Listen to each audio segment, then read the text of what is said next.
What does China's exclusion from the RIMPAC exercises say about the unfolding geopolitics in the region? Arthur Dong is with us. He's a professor at Georgetown University's McDonough School of Business. Arthur, welcome to our show. Thank you for having me join today.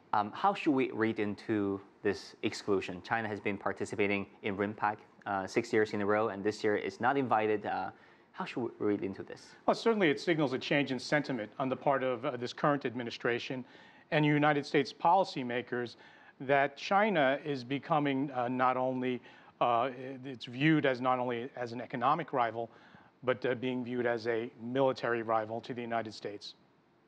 So we saw that from the Security Review Report, the Nuclear Posture Report, and along all those strategic reports. Yeah, certainly it's evidenced in a number of reports that have been published with regard to this topic, but I also think it's a recognition that China's Belt and Road Initiative, although it is ostensibly sort of an economic and forward-looking strategy on the part of China, being viewed as having military dimensions and security dimensions, and thus creating a level of uncertainty with regard to the military establishment here in the United States.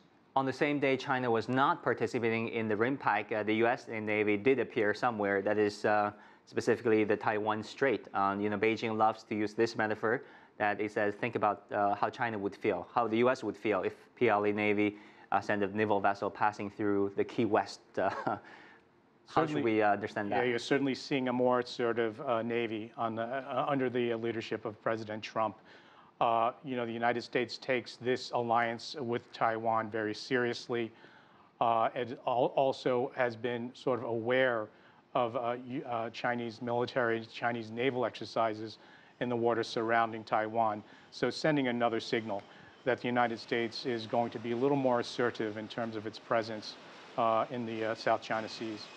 I also want to tap into your expertise about trade on the same time with this RIMPAC, the Taiwan Strait, the South China Sea tensions.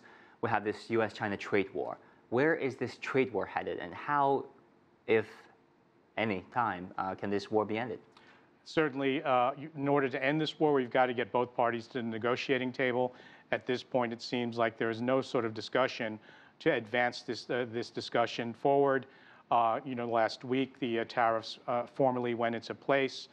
China has promised to respond, and they certainly have implemented and directed tariffs very specifically to the farm industry and the agricultural belt of the United States, along with other industries. So I think things are going to get uglier before they get better. Finally, a yes or no question. Do you think U.S. has shifted its China engagement policy to China containment? I believe, based on our latest, exercises here as demonstrated under RIMPAC, the United States is growing increasingly concerned with regard to a military rivalry between China and the United States. And I think this latest is just a signal or a manifestation of that sentiment. Arthur Dong, thank you. Thank you.